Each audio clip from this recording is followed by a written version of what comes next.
Certainly, I'd invite you to apply for a job at SolarCity or Tesla or SpaceX.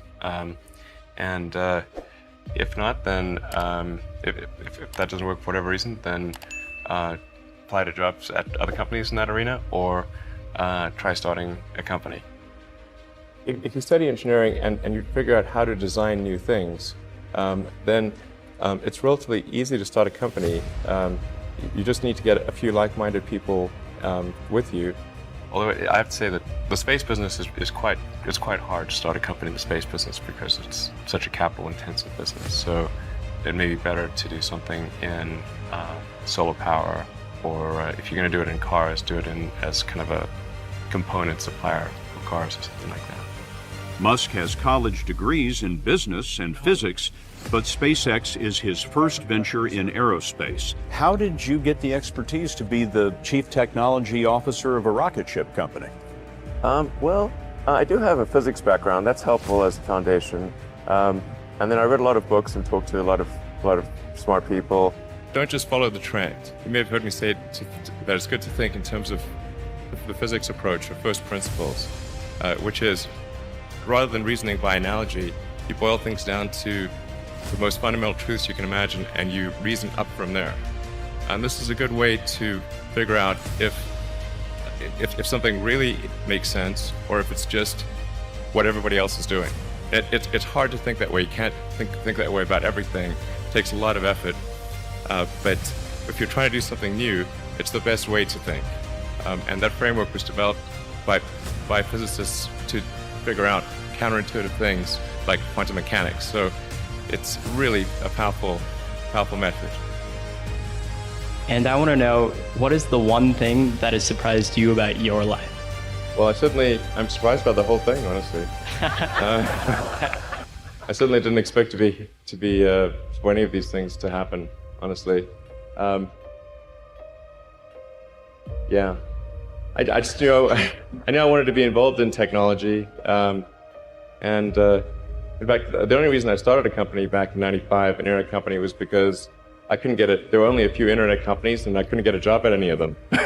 So I tried to get a job at Netscape, and sent my resume in and tried hanging out in the lobby, but I was too shy to talk to anyone. And then I was like, okay, well, I guess I'll have to start a company because I can't get a job anywhere. I wouldn't say I'm fearless. In fact, I think I feel fear quite strongly. But if what we're doing what I'm doing is I think is important enough, then I just override the fear. So, but it's not as though I feel like more strongly than I would like. I think also people tend to overweight risk on a personal level. It's one thing if you've got, a mortgage to pay and kids to support, and that if you were to deviate from your job, how are you going to feed your family and pay the rent? And okay, that's understandable. But let's say you're young and you're just coming out of college or coming out of high school or whatever. What do you risk? You're not going to stop. I mean, right. It's really certainly not in any kind of modern economy. It's so easy to earn enough money just to live somewhere and eat food.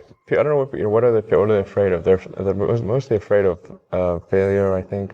People should be less risk averse when there's not much at risk. What is education? Like, you're basically downloading data and algorithms into your brain, and it's actually amazingly bad in conventional education, because it shouldn't be like this huge chore. Like, the more you can gamify the process of learning, the better. I was at sort of a slight existential crisis because I was trying to figure out what does it all mean? Like, what's the purpose of things?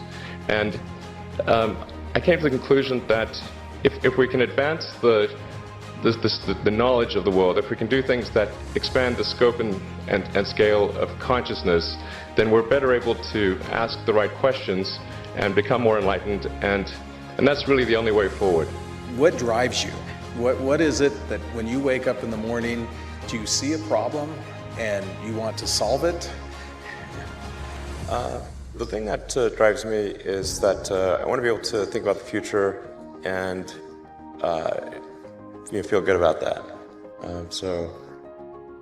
That we're doing what we can to have the future be as good as possible, to be inspired by what is likely to happen, and to look forward to the next day.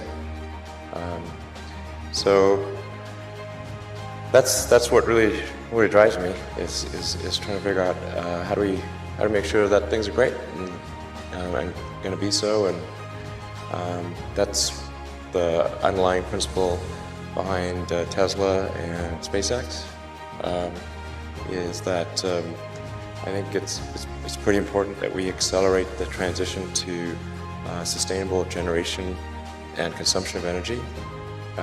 It's inevitable, but it matters if it happens sooner or later. And then SpaceX is about helping make life multiplanetary, and doing what we can to continue the dream of Apollo, and ultimately make a contribution to life becoming multiplanetary. Let's talk a little more about that. I think everyone very interested in that when you say making life multiplanetary. Yeah. That's exciting. It is exciting. So what's your vision there? You know, I think, particularly for Americans, like think about America is a nation of explorers. People came here from other parts of the world. They, chose to give up the known in favor of the unknown. So I think exploration, I think the United States is a distillation of the human spirit of exploration.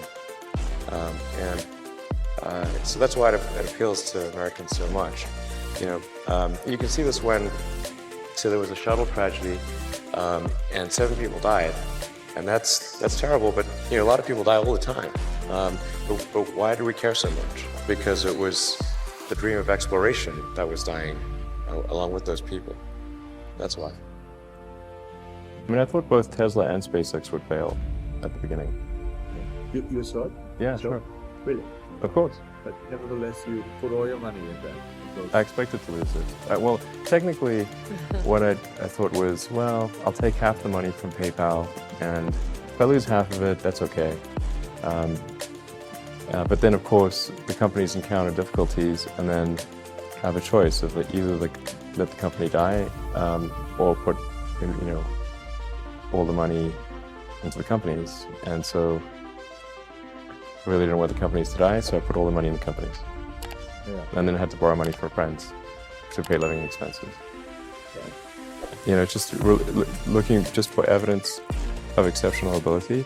And if there's a track record of exceptional achievement, then it's likely that will continue into the future.